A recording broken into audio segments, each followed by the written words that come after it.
Okay, that's me.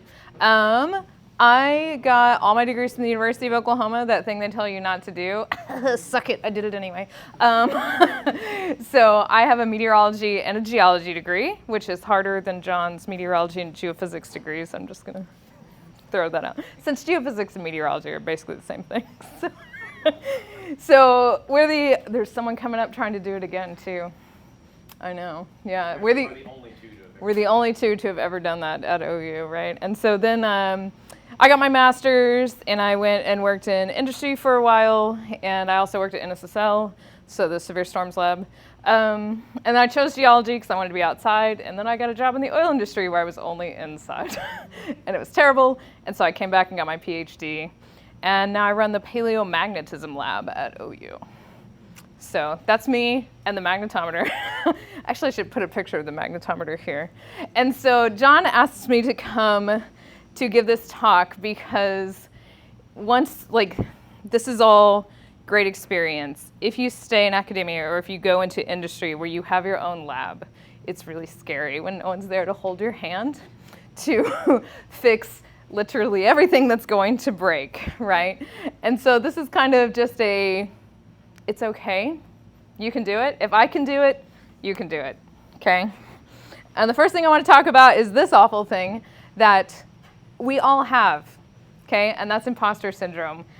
And it's really scary, and I wish we'd all just talk about it because I've definitely met lots of people scientists that I've idolized who are like, yeah, I don't know what I'm doing. And it's changed my life to hear someone at that level say that. So I'm going to tell you, we all have it. It's okay. So if your advisor tells you to fix this, in terms of anything, you have to fix it. That's what you're here learning, especially I heard you guys all talking about the troubleshooting. And that's exactly right. I wish my students were here to hear this right now because you've got to do a job. And it's okay to not know, but you still got to do it. So my first self-motivated project that I had to do this was we have a Kappa bridge, which is this little machine that measures magnetic susceptibility. And it was hooked to this data processing unit. And we had to use floppy disks to get the data off. And this was only 15 years ago, okay? And so I said, this is dumb. We're gonna get rid of this DPU and we're gonna actually plug this into a laptop. And so that actually required some rewiring in addition to uploading a lot of new software. And so it was really scary, but it was a thing that I tackled. I'm still really proud of it, even though it was so long ago. And so one thing I really learned, there's a lot of really intelligent people out there, right? It was one of those guys that told me to get rid of that DPU and upgrade to this computer, and he was super happy to answer my very dumb questions about it. And now the entire lab worked a lot better once we went from that DPU to computer, because there was only one ancient computer that could take the floppy disks, right? And so it was just one power outage away from ending all of our research. So I kind of came up with these rules for starting something scary, right? And the number one rule is don't just walk up to somebody and say, how do I do this, right? I don't know if any of you guys have done any TAing. Yeah, you know what I'm talking about. I don't know how to do this. Do some homework. It doesn't matter if you get the homework right, okay? It could just mean watching a YouTube video or 12 about the thing. Just Google it. Just do some kind of homework before going to ask anyone anything. Because the fact that you put in some effort to figure it out yourself before you came to ask someone else of their time, I mean, that goes everywhere with me. Same for John, I know. If you showed some effort, you guys probably already figured that out this week, so I'm sure John and Jonah back there is the same way, right?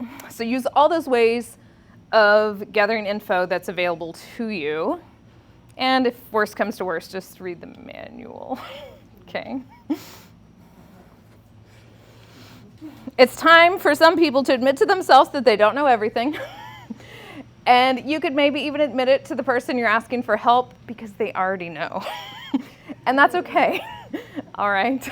And this is where the last one comes in. Hey, I don't know this, but I looked all of these things up. Do you have an idea of where I should start? That's a much better way to come at it than saying just, I don't know what to do with this, right? In this whole situation, this is rough, right? A lot of people do think they know everything. But don't be a jerk.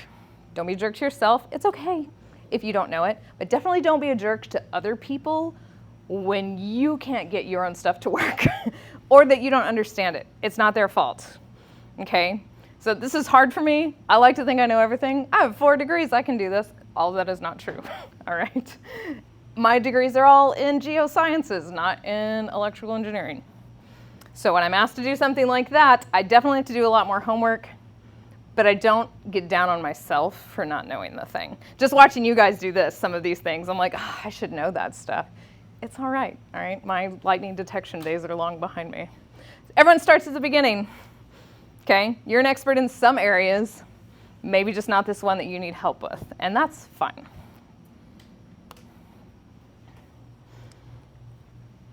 I know that John gave you a little notebook now, so write it down.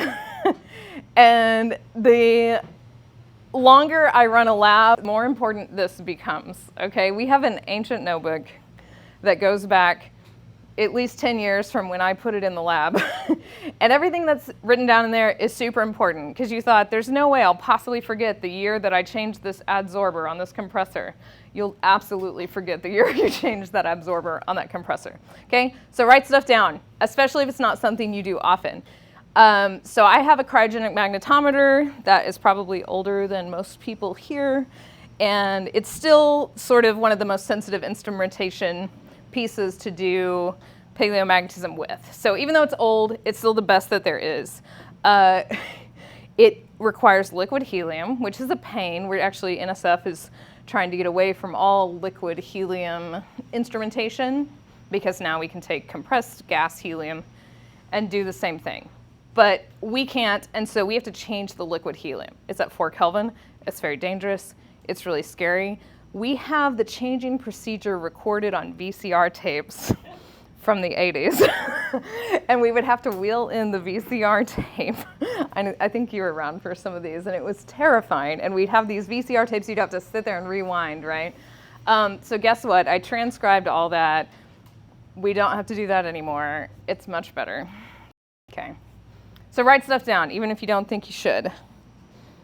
You will thank your older, younger self for that. Okay, now this slide is just for John Blackman, all right? It gets longer every year.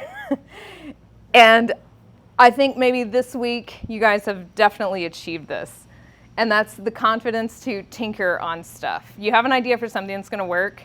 It's all right to try something else. It's actually okay if it fails. In fact, it's better if it fails because now you actually have data. You know that thing doesn't work, right? When I upgraded that Kappa bridge, I hadn't even used the Kappa bridge yet. I just went in there and upgraded it. My record player quit working. I took it apart. It was really scary. It was brand new. There was just a wire that was messed up and I thought, I can do this, right? And it was just getting that confidence to like take stuff apart and not be so down on yourself if it doesn't work out. My magnetometer is a cranky old lady, okay? And so trying to fix this magnetometer is a years long thing for stuff that happens.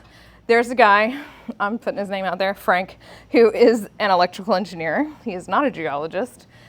And so I had to call him and he said, I need you to check on the 501s. I don't know what the hell that is. Like, I have this magnetometer in front of me, and he goes, if you don't even know what the 501s are, you must be incompetent. I'm a fresh PhD. I started crying, obviously, after I got off the phone with Frank, and he yelled at me. And so I call another guy I know that works with Frank, and I say, this just happened. He goes, oh, do you know who Frank called incompetent last week? Joe Kirschfink. He's the guy that came up with Snowball Earth. Frank called him incompetent too. That made me feel a lot better. He's clearly not an incompetent scientist. He's one of the most famous paleomagnetists there is.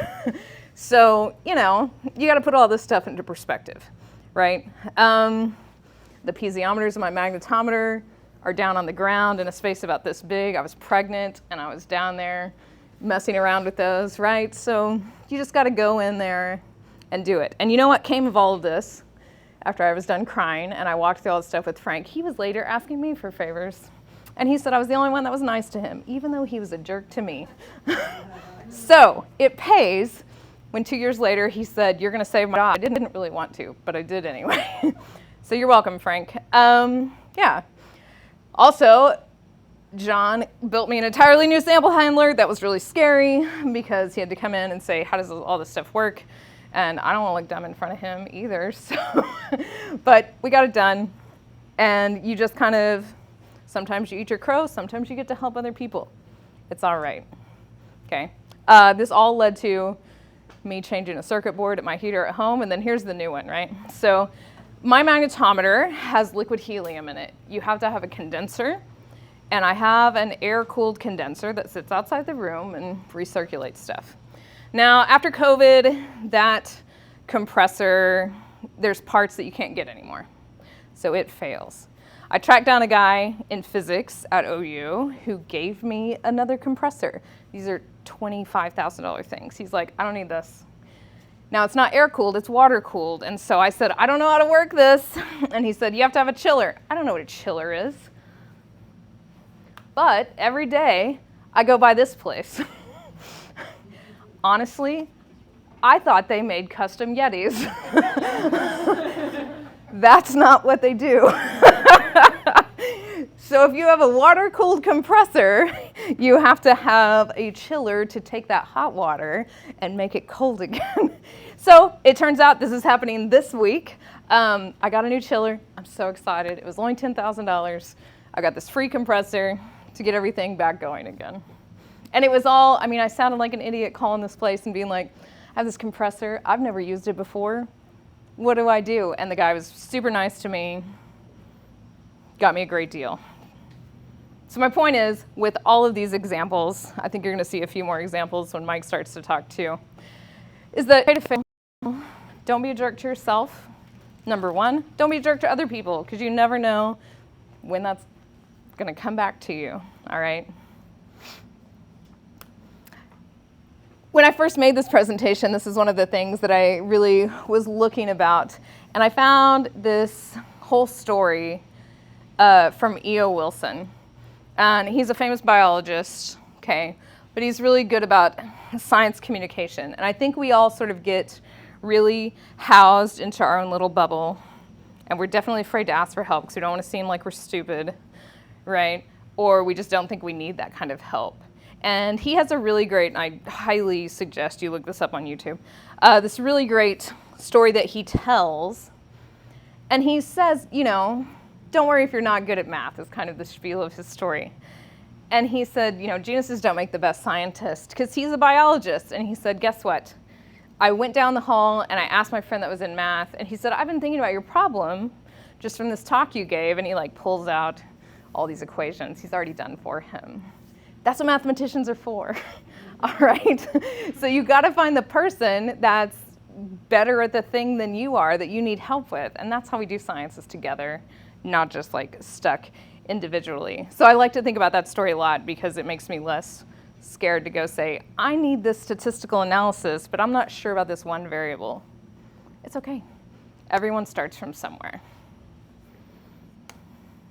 Okay, that's all I got for you guys. Go do it. Any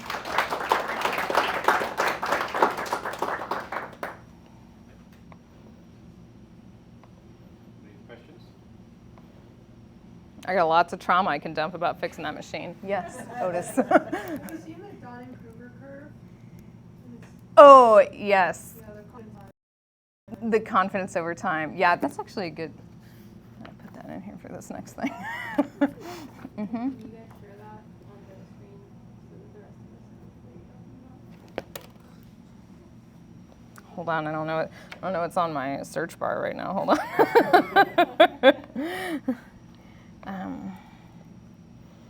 Or you can't see how I can misspell Kruger. Give me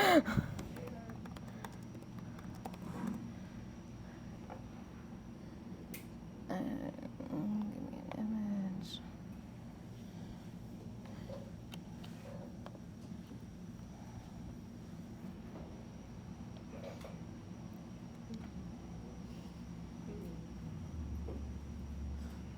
Well, That's a complex one. that is a complex one. I was hoping there was a PhD comic about it. I'm sure there is.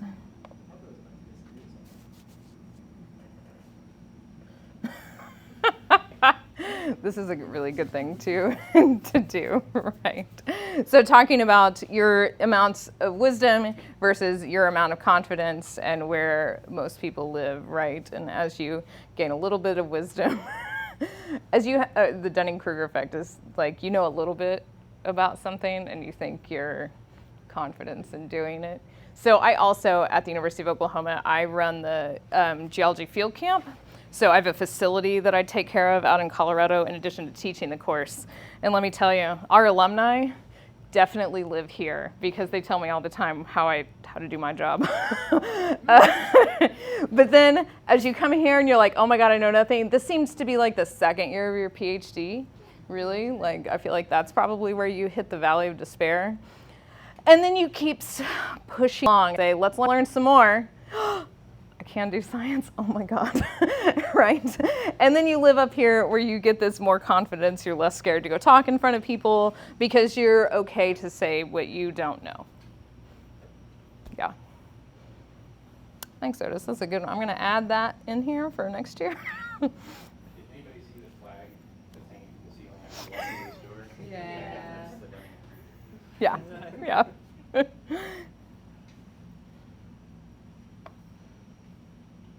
Nope. All right, awesome. You guys did such a good job. Do you feel like you learned a lot this week that you didn't know? Are you going to go home and immediately make 12 more sensors? You're like, get that thing out of the backyard pool. What are you doing?